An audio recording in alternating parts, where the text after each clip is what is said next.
Good evening, everybody, and welcome to this soporific and sad fireside chat. Hi. Hello. Very sad. Yes, very sad. And of course, today, the sadness because Scott and Nicki are leaving us. Now, that is a distressing thing for anybody to hear, but we know that they are going on to, hopefully, some exciting adventures around the world, possibly up into the magnificent continent of Africa. Before they get here, Jamie would like to relate a story of the first time she met Scott on the telephone. Well, I was chatting a bit about this on Drive this afternoon, but it was the very first conversation I ever had with Scott. It was prior to Steph's arrival as the ops manager, as the operations manager.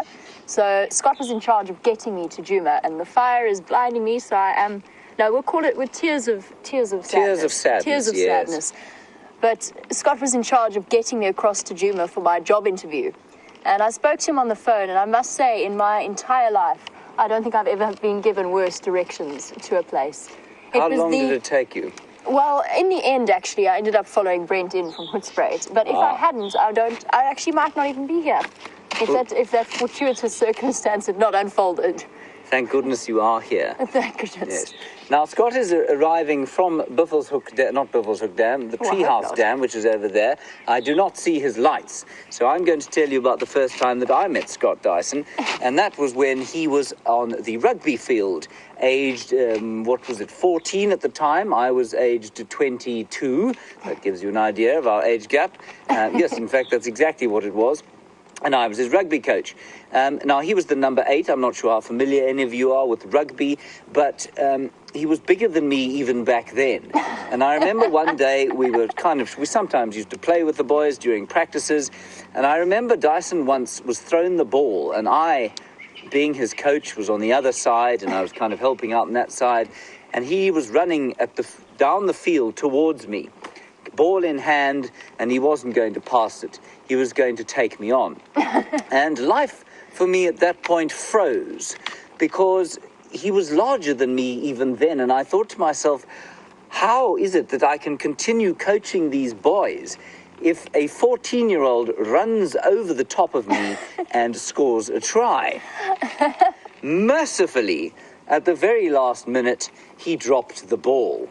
And I was able to excuse myself the ignominy of being run over by a 14-year-old as a 22-year-old. Now, I mean, I'm not a large man now.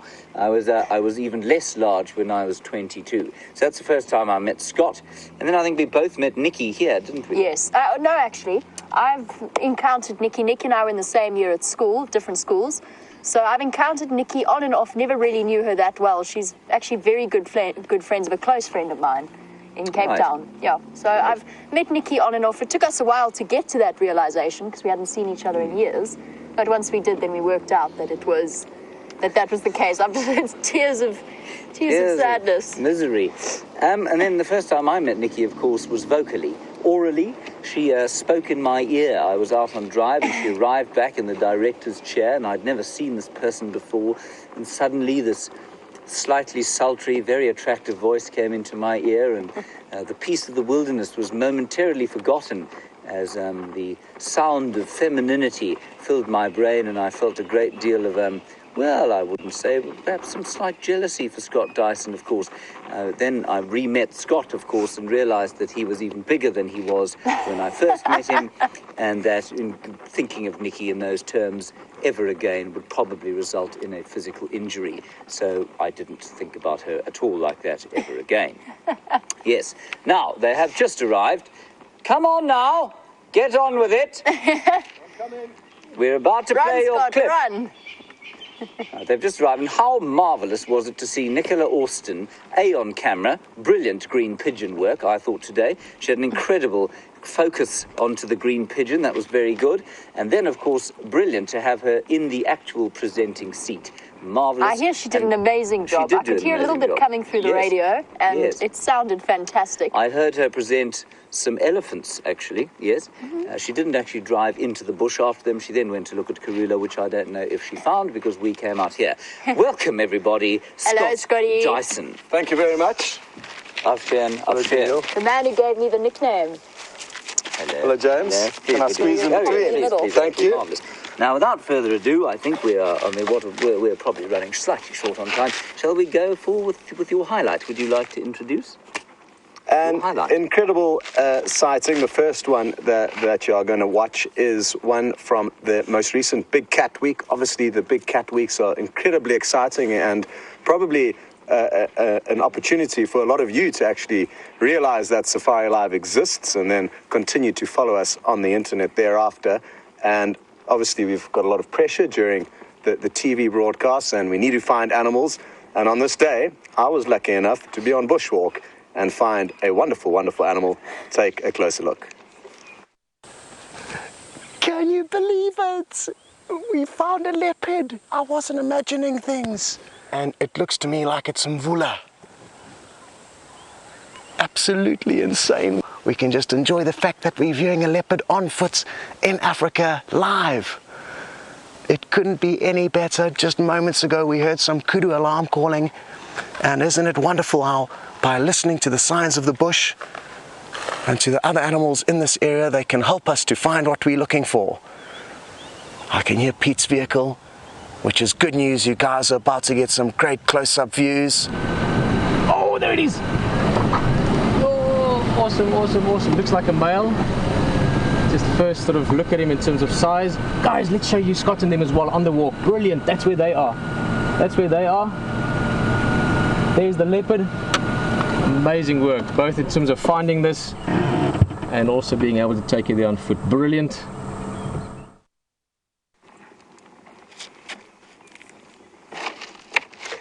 Well, here we are then. That was an incredible sighting. As you can tell, we got incredibly, incredibly lucky on that fine day. And it was actually Jandre, the cameraman, who spotted the leopard. We had heard some kudu alarm calling and then moved close into that area, really not expecting to find a male leopard, but we got incredibly fortunate, and a lot of you were there for that magical moment, which, again, is what makes it. It wouldn't be the same if we were alone, whilst all these wonderful events were unfolding ahead in front of us. Just to remind you, please do send through any questions you have for Scott, and a little bit latterly Nicki. They'd be more than happy to answer them. Well, Scott certainly will. Nicki doesn't know how soon she's going to be in front of the camera. Look at how emotional these two are getting. I know. Now my first tear is beginning to fall. But sadly, it is as a result of the smoke from the fire. No, it's not. From our emotions just yet. But we've at least got an excuse either way. It's sadness. Could you please outline, perhaps, just a little bit on what you prefer to do, walking or driving?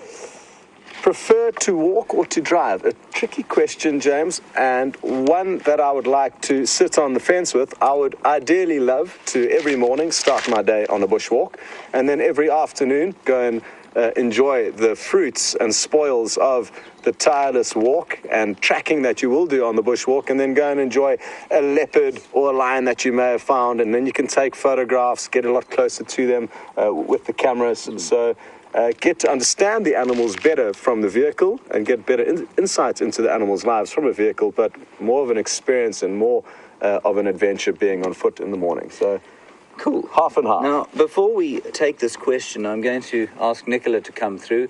No, Brenty, you can wait 1 second. Nicola, would you come through? Because we've got a question for both of you from Johannesburg. If you would sit between us here, that would be I don't want to be in this area. You have to. Just come through.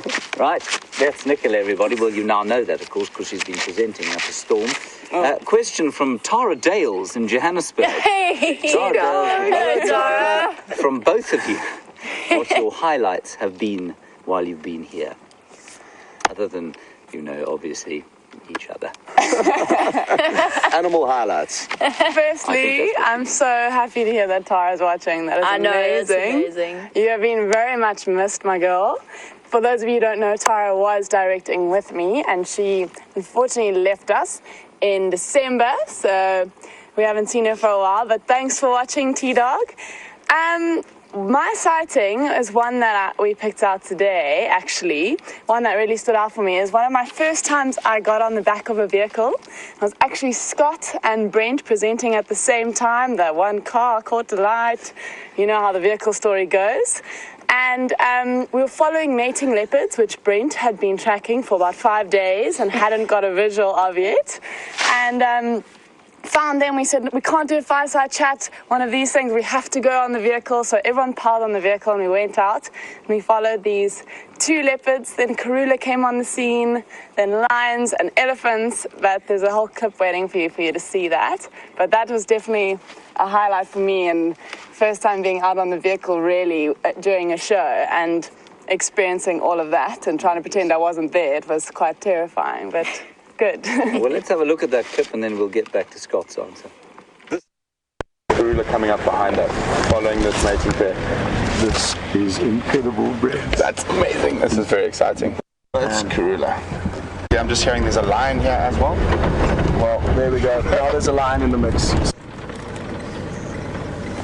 You can see the lioness just popping her head over the edge. So apparently there's also an elephant coming to drink at the dam.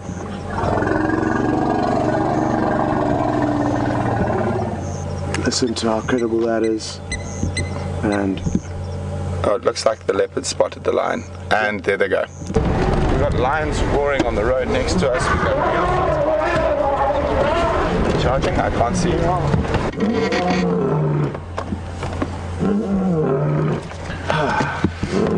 Absolute pandemonium. We've got lion scent marking in front of us. We've got a leopard in the tree above us. There's 2 leopards in the tree, actually.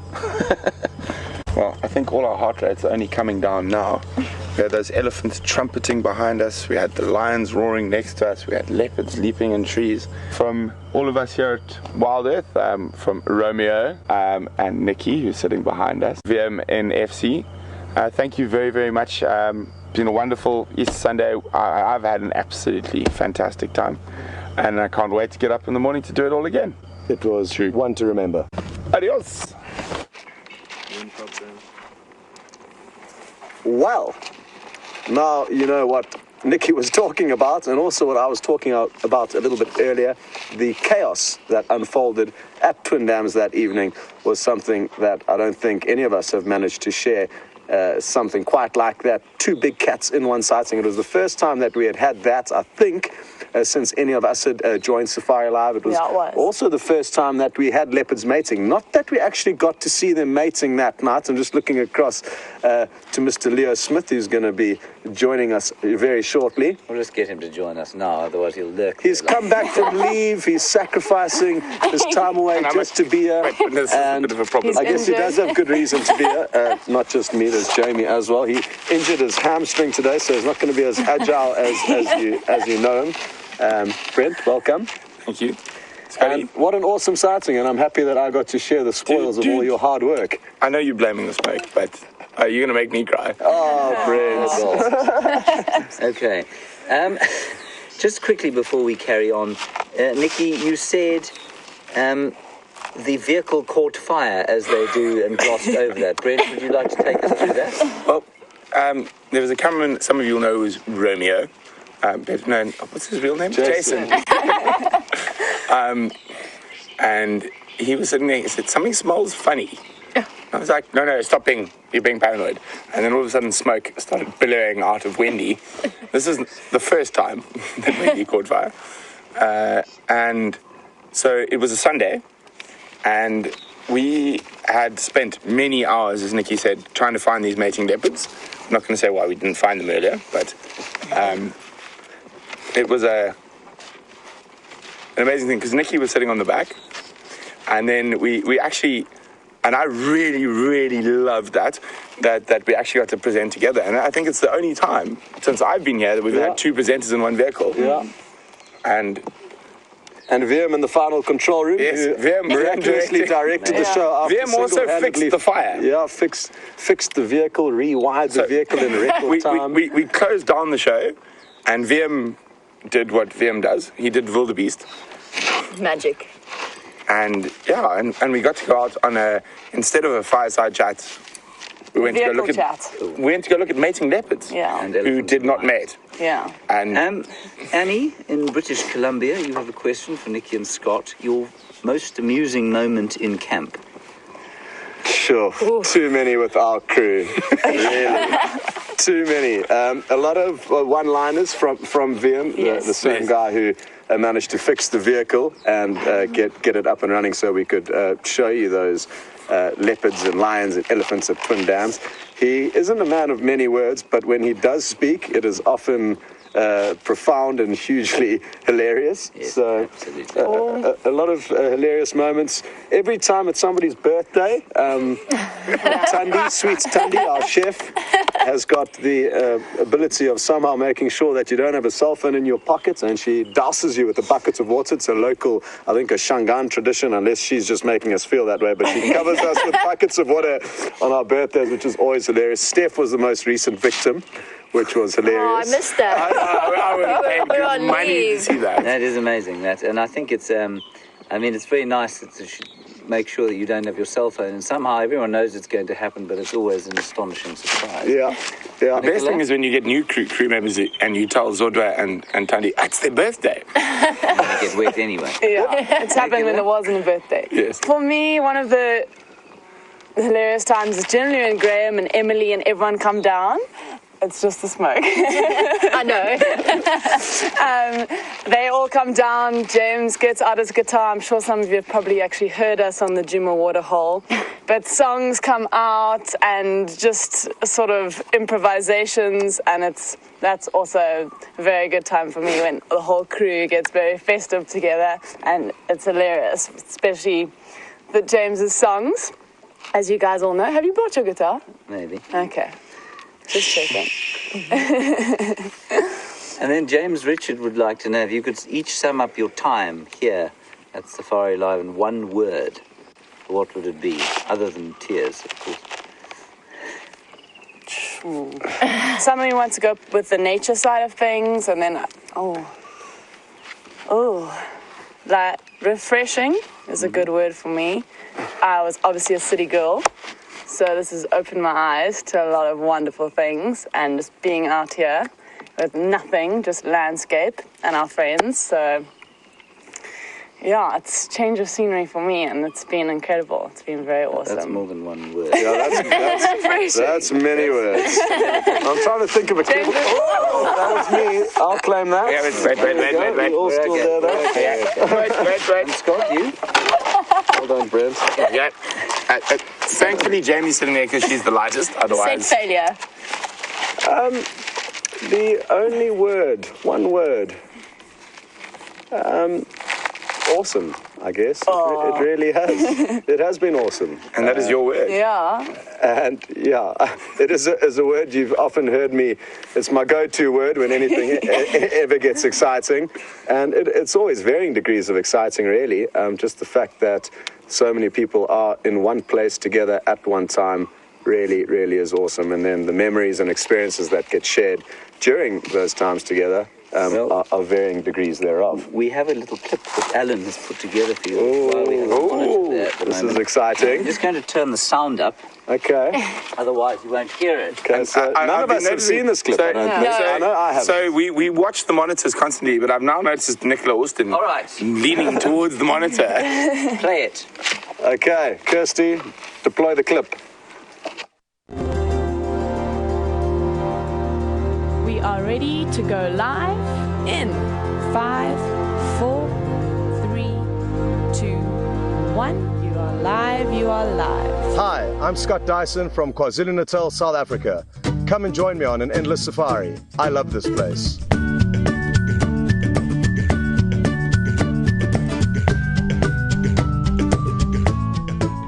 A very interesting situation this afternoon, and it's Nicola Austin on camera. Beautiful. Straight towards us. Look at this. This is incredible.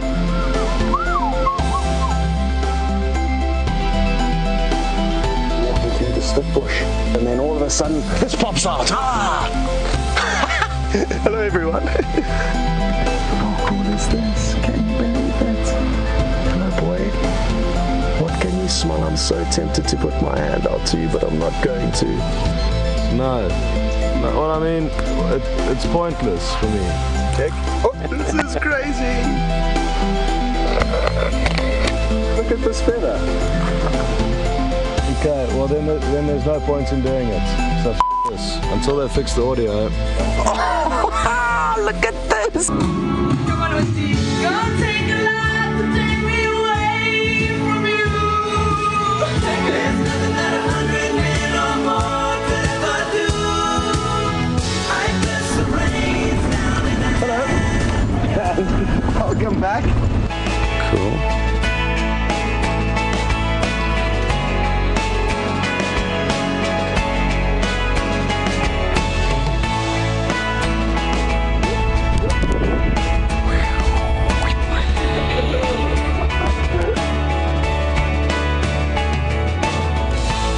Just take screenshots, lots of them, please. Look at this. Can you believe it? That was awesome, buddy.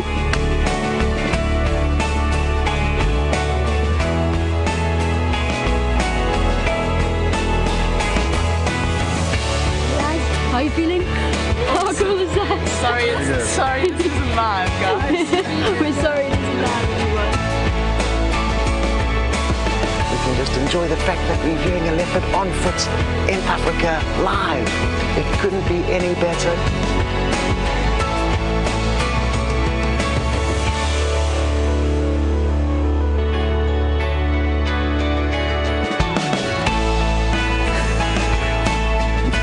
As they now pick the nits and different extra parasites from Scott. Yes, it looks like Scott is the dominant male out of this little group. Flutter away. There goes one line is playing. Oh wow, look at that.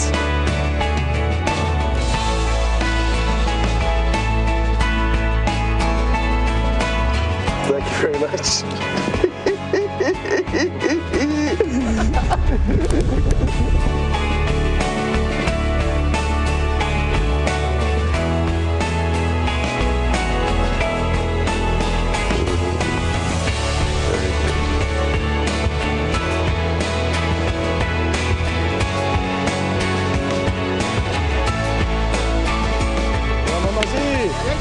Take 5, see you later. There she is. Hey! Thanks, Orsty. Happy Valentine's Day.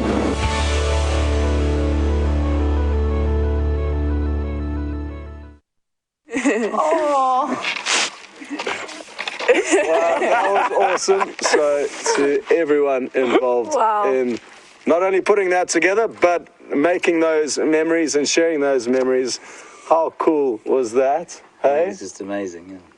Full circle. The first clip, I remember doing like a million takes trying to tell people what my name was and where I was from. I think it was on day 2 or 3 on arrival here in the Sabi Sands. We were actually staying in Manyeleti back then, and I just didn't have the know-how back then. And it's been wonderful to learn and be taught by the various presenters, Peter and Hayden, who welcomed me in, and all the cameramen who helped me in my infancy, and then to be involved with all the other presenters.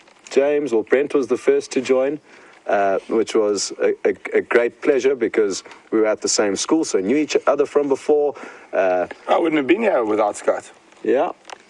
I remember the phone call. Brent phoned me saying, should I come through? So I was like, yes, of course. Like, unless you're going to the moon sometimes, soon I'll get there. And then obviously I knew James from before, him being my rugby coach at school, and then knowing one another in the lodges in the Sabi Sands, and then Jamie as well. So it's been a great journey with the other presenters, as well as all the cameramen, old and new, the directors, Graham and Emily, and all the other directors, Peter Bart, Eugene, the tech guys, Alex. It's just a long list of people that have made a huge impact on both of our lives and on the experience that we all get to share. And that's, I guess, a big thing to remember. There's a lot of people that you don't get to see that are hugely, hugely important in making what we do daily get out to you guys. So it's important that we remember. What do you think you're going to miss the most? Taking the biggest safari on the planet. You know, there's no one else that does what we do or can do what we do and can enjoy what we do. They can try. People can try. But there's nobody that goes on as big a safari as we do on a daily basis. And to be able to connect and communicate and understand and hypothesize with so many different people from all around the world of all different ages is something I won't be able to do regardless of where we go in Africa thereafter. So that's going to be an impossible void to fill. And for you, Nix? Same thing. I mean, it's been surreal being in the control room, watching you guys, learning from all of you. It's been a privilege, as well as the cameramen. Me giving you the crit, and then I go out there today being like, oh my word, this is a lot harder. So everyone is so appreciated here.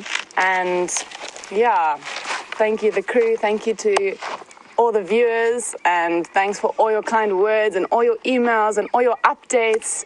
You guys have such a huge impact on us, and it's very special, and we really appreciate all of you, so thank you. Well, now here's possibly the most valuable gift the world has ever known, and that is a picture, of course, of the entire Safari Live crew. Which we would like I'm very, very privileged to be able to hand this to you guys. And, I'm getting a bit teary. I'm going to miss you guys so much. And, of course, we chose the one with Scott being an idiot. Yes! This is awesome. Just note the highlight there of the picture is that Louise wasn't with us at the That's time. awesome, but she's She still has there. added herself. Well done, Louise. Good job. Thank you very, very much. This is awesome. And I think this was Gendre's brainchild, so well done, Gendry. Thank you very much, everyone who was involved in this. There's Letters and messages everywhere. Thanks, guys. We're not going to read those now. Because we don't have time, because as Dylan has just inquired, he'd like to know if there's a partay later. Yes, there is going to be some sort of a farewell celebration a little bit later. So we'll be sure to let you know how that goes. Well, I guess whoever's out in the morning, James and Jamie, will let you know how that goes. We shall not be filming that live. We'll only get you 1 or 2 snippets, photographs only. Just before we sign off, we've only got about 2 minutes left. I'm going to ask you each to say something to Nicki and Scott. If you want to tell them to disappear into the night, that's fine, but maybe just a few words. There's only one word you can use to describe Nicki and Scott, and I think I might be stealing it from people down the road. The Gorges. Gorge 1 and Gorge 2. Explain that. So Nicki and Scott refer to each other as Gorge, as in gorgeous. So it's Gorge 1 and Gorge 2. I'm not sure who's 1 and who's 2. You know how but difficult it was today on Scott. I kept going like, Scott, where should I go today? But Gorge 1 and Gorge 2 for me. Cool. Jamie? I just wanted to say, guys, thank you so much for the kindness that both of you showed me. Like, you were instrumental in making me feel at home. So thank you, and thank you for all of the help and instruction and teaching me how to do something I've never done in my entire life. I really appreciate it. We are going to miss you terribly. Thanks, Jamil. You've been a legend, an absolute legend. Thanks for the nickname, Scotty. Just the one. I think for me, it's been I'm a little bit older than these guys. I know it doesn't look like that, of course, but I'm a little older. The most athletic out of all of us. And I came in on the back end of it was a fairly traumatic business breakup. It's a bit like going through a divorce, I suppose. And I came in and thought, well, I'll give this a little bit of a go and I'll see if it's any good. And here I was surrounded by this hodgepodge of eccentric people, many of whom would probably, and I include the cameraman here, who would never be around each other in a normal situation. Yeah. I mean, Nicki's, 15 years my junior, younger, I don't mean my junior at all, and Scott, 9 years, and I didn't think I would ever learn the most incredible things that I did from them. Scott, from a presenting point of view, from a naturalist point of view, going on a walk with Scott when we haven't been live has just been, I wish I'd taken a notebook a lot of the time. It's been just so very special. And from you, Nicki, your humor has just been a wonderful, wonderful light to what was a depressing time in my life. So thank you very, very much to both of you. Thank you, James. Greatly. Everybody, we have run out of time, so I'm going to give the last 2 words to you two.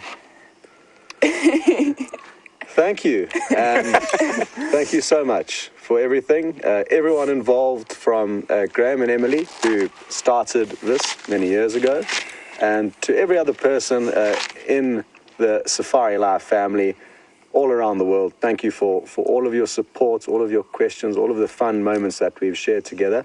And it's not goodbye forever, it's just goodbye for now. And we'll definitely be able to keep in touch over the various platforms, and we'll be sure to let you know what happens, and we'll be sure to keep an eye on what's going on with the rest of this crew. I promise not to bully James too much.